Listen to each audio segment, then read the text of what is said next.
검찰 수사를 거부하는 박근혜 대통령은 검찰 발표를 부인할 자격이 없습니다. 어제 최순실, 안종범, 정호성에 대한 검찰의 수사 결과 발표에 박근혜 대통령 측은 전면 부인했습니다.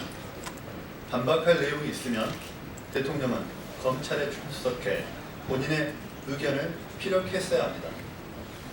법질서를 수호해야 할 대통령으로서 검찰 수사를 거부하고 언론 플레이에 나서는 모습은 부끄럽기 짝이 없습니다.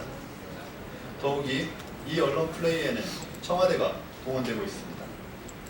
대통령의 국정 운영을 보조해야 할 청와대를 대통령의 불법 행위를 옹호하는 법무팀으로 전용하는 불법을 저지르고 있는 것입니다. 박근혜 대통령은 지금 대통령의 특권에 매달려 자리 보전에 안간힘을 쓸 것이 아닙니다. 검찰의 수사를 받아들이고 국민과 한 약속을 지켜서 법질서를 준수해야 합니다.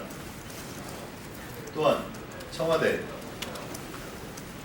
아닌 개인 법무팀을 꾸려야 합니다. 국민은 대통령 개인 법무팀 인건비를 마련해드리기 위해 세금을 내는 것이 아닙니다. 다음 하겠습니다. 야당은 힘을 모아서 책임 총리 임명에 나서야 합니다. 박근혜 대통령은 오늘 아침 청와대 대변인 브리핑을 통해 국회가 추천하는 총리를 받아들이겠다는 본인의 약속을 철회했다가 다시 입장을 번복했습니다. 대통령 제안에 대해 야당이 다른 뜻으로 요구하고 있으며 대통령이 생각한 총리와 야당이 생각하는 총리가 다르다는 것입니다. 또한 본인의 임기를 보장하는 전제에서 책임 총리를 논의하겠다는 입장까지 밝히고 있습니다. 이는 어제 20일 야당 유력 정치인들이 모여 국회 주도의 총리 선출 및 과도내각 구성과 대통령 탄핵에 나설 것을 야3당에 요청한 것에 대한 청와대의 공식 대응입니다. 그러나 이미 박근혜 대통령의 국정운영 동력이 상실된 상황에서 국정을 돌볼 책임 총리의 존재가 무엇보다 필요합니다. 역사 왜곡 교과서, 한일 군사정보 보호 협정, 이러한 정부 현안에 대해서 정부가 더 이상 사고를 치게 놔둘 수 없습니다. 새누리당 일각에서도 야당이 추천하는 책임 총리 임명에 힘을 보태겠다고 발표했습니다. 이제 야당은 힘을 합쳐서 책임 총리 임명을 위해 함께 나아가야 합니다. 다음 안건하겠습니다.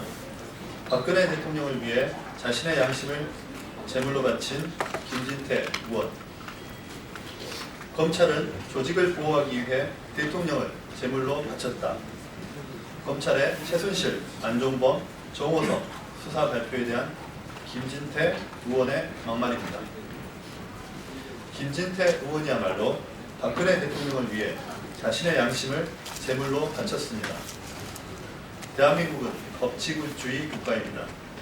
검찰이 증거를 확보해 공소장에 명시한 내용을 부인하려면 반박 증거를 가져와서 검찰의 수사에 성실히 응하면 그만일 뿐입니다. 법치주의의 근간을 부정하는 김진태 의원은 입법을 책임지고 있는 의회의 일원으로서의 자격이 없습니다. 김진태 의원은 지난 19일 춘천 시민들이 보여준 촛불을 기억하길 바랍니다. 김진태 의원이 충성하며 위할 대상은 춘천 시민과 국민이지 박근혜 대통령이 아닙니다. 마지막 하겠습니다. 조류독감 확산, 정부 당국은 과감한 사전 조치로 인체 전염과 축산 농가의 피해를 막아야 합니다. 조류독감이 충북과 전남, 경기 지역 오리 농장에서 잇따라 발생했거나 의심 신고가 접수됐습니다. 지난 열흘 사이에 7개 농장에서 AI 의심이 신고됐고 이 가운데 2개 농장이 AI 확진 판정을 받는 등 AI가 빠른 확산 속도를 보이고 있습니다. 과거 반복해서 발생했던 AI로 인해 가금류 농가들은 애써 키워온 닭과 오리들을 살처분해 막대한 손해를 보았고 방역 및 살처분에 따르는 사회적 손실은 이루 말할 수 없었습니다. 철저한 방역과 과감한 사전 조치로 축산 농가의 피해도 조기에 최소화해야 합니다. 더욱이 이번 AI는 고병원성 H5N6형으로 확진 판정이 나왔습니다. 자칫 잘못하면 조류만이 아닌 국민의 생명이 위협받을 수도 있습니다. 그러나 정작 방역당국 고위 관계자가 술판을 벌인 것으로 드러나 정부가 지금 사태의 위험성을 인지하고 있는지 의심하지 않을 수 없는 상황입니다. 방역당국은 지금 당장 비상근무에 돌입해야 합니다. AI 확산을 차단해 AI 추가 발생을 막고 혹시 모를 인체 전염을 철저히 예방해야 합니다. 네, 이상 마치겠습니다. 고맙습니다.